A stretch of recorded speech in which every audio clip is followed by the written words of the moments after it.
Before the sun rises over Manila, 13-year-old Juan is already awake. Their small home in Tondo, no bigger than a single-room shanty, creaks as he stretches.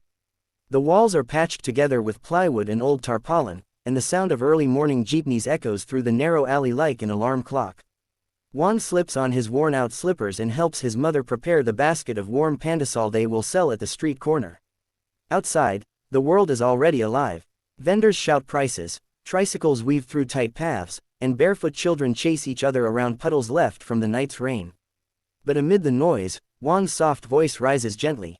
He hums an old melody his father used to sing, a tune that feels like a memory and a promise at the same time. Music is the one thing that makes him forget the hunger, the hardships, and the long days. Neighbors notice. "Juan, sing that song again," an old vendor calls out, smiling as she fans herself. Even the sorry store owner pauses to listen. Juan doesn't fully understand why people like his singing so much, he only knows it makes them smile, and that alone makes his mornings brighter. One humid afternoon, while Juan is sweeping outside their small home, a volunteer teacher from a local NGO hears his voice. She stops, stunned by the clarity and emotion coming from such a young boy. "You ever think about auditioning for America's Got Talent?" she asks. Juan laughs shyly. "Me, I'm just a kid from Tondo."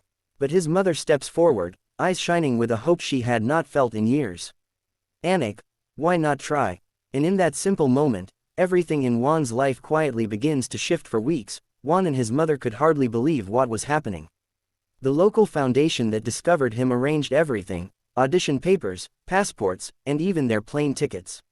When the day finally arrives, Juan stands in Ninoy Aquino International Airport for the first time, his heart pounding. He has never been anywhere outside Manila, and now he's about to fly across the world. As he walks through the airport, he clings tightly to a small pouch holding his father's old, cracked earbuds, the only keepsake he has left. His mother squeezes his shoulder and smiles, though he can tell she's just as nervous. "You're ready, Anik. You were born ready," she whispers. When the plane takes off, Juan grips the armrest, eyes wide in fear and amazement. The city he knows, its crowded alleys, noisy tricycles, and familiar chaos, shrinks into tiny glowing dots below. For the first time, he wonders if maybe, just maybe, he is meant for something bigger. The flight feels endless. Juan watches performers on the airplane screen, imagining himself on a real stage. He practices his breathing quietly, afraid of disturbing other passengers. His mother watches him proudly, wiping away tears she doesn't want him to see. When they land in Los Angeles, Juan feels small again. Everything is enormous: the airport, the buildings, even the cars. The air smells different, cleaner, colder. People walk fast, speaking English with accents he has only heard in movies. They check into a modest hotel arranged by the foundation. It's simple but feels like luxury compared to home. That night, Juan stands by the window, watching the glowing city beyond. He holds his father's earbuds, takes a deep breath, and begins to rehearse. The next morning, Juan and his mother arrive backstage at America's Got Talent. The studio is buzzing, staff rushing around with clipboards, contestants warming up, families pacing nervously. Juan feels overwhelmed by the bright lights and booming speakers. He clutches his father's earbuds in his pocket, rubbing them like a talisman. A staff member kneels to his level. "Ready, Juan?" He nods, though his hands tremble.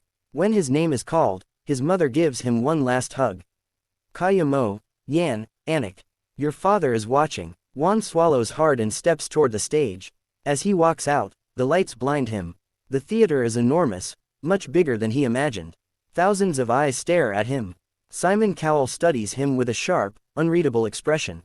Heidi Klum offers a warm smile. Sofia Vergara waves encouragingly. Howie Mandel leans forward, intrigued. "What's your name?" Simon asks. "Juan, Po, from Manila," he answers, accidentally mixing Tagalog with English. The audience laughs softly, kindly, not mocking. Juan blushes. Simon tilts his head. "What will you be singing for us today?" Juan takes a shaky breath. "A song my father taught me." The music begins. At first, Juan's voice is small, uncertain. But as the melody carries him, something changes. His fear melts. His voice grows stronger, fuller, filled with raw emotion that seems far too deep for a boy his age. The theater becomes silent, captivated. He hits the high notes flawlessly, his eyes closed as if reliving every hardship, every dream, every memory of his father. People start standing. Murmurs turn into gasps, then cheers. By the time he finishes the final note, the entire room is on their feet, giving him a roaring, powerful standing ovation. Juan opens his eyes, breathless. And even Simon looks stunned. The applause is thunderous, echoing across the theater long after Juan's final note fades. He stands frozen on stage, chest rising and falling as he tries to catch his breath. The lights feel warmer now, the crowd brighter, the world bigger. But all his attention shifts to the judges, especially Simon Cowell, who hasn't said a single word yet.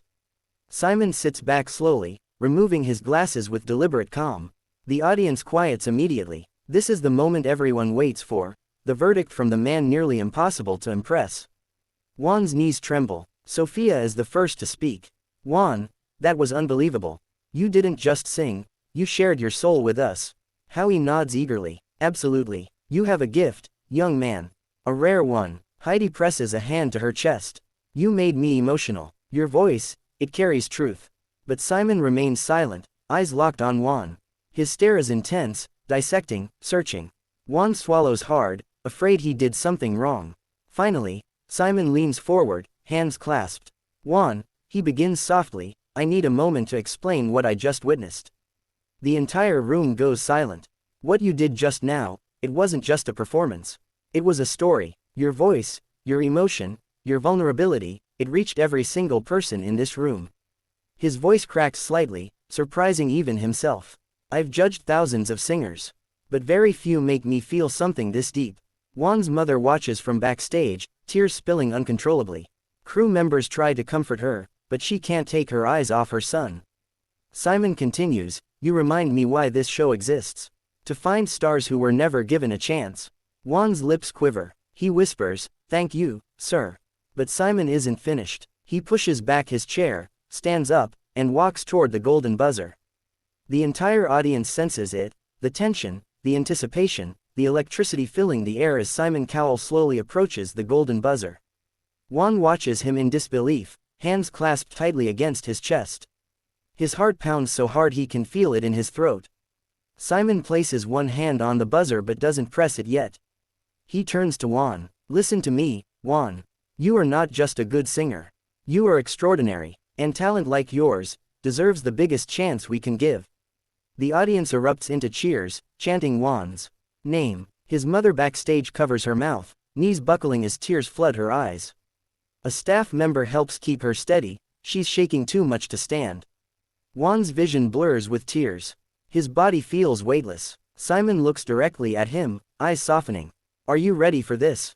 He asks. Juan nods, though he can barely breathe. Simon slams his hand down on the golden buzzer. In an instant, the theater explodes with golden confetti. The music swells, the audience screams, and the judges leap to their feet. Juan gasps, stunned. He drops to his knees as the confetti rains over him like a shower of blessings. His mother rushes onto the stage, unable to hold herself back any longer. She wraps her arms around him, crying into his shoulder. Juan presses his face into her embrace, sobbing with joy, disbelief, and overwhelming relief. Simon walks onto the stage and kneels beside them. You're a star now, Juan, he says gently.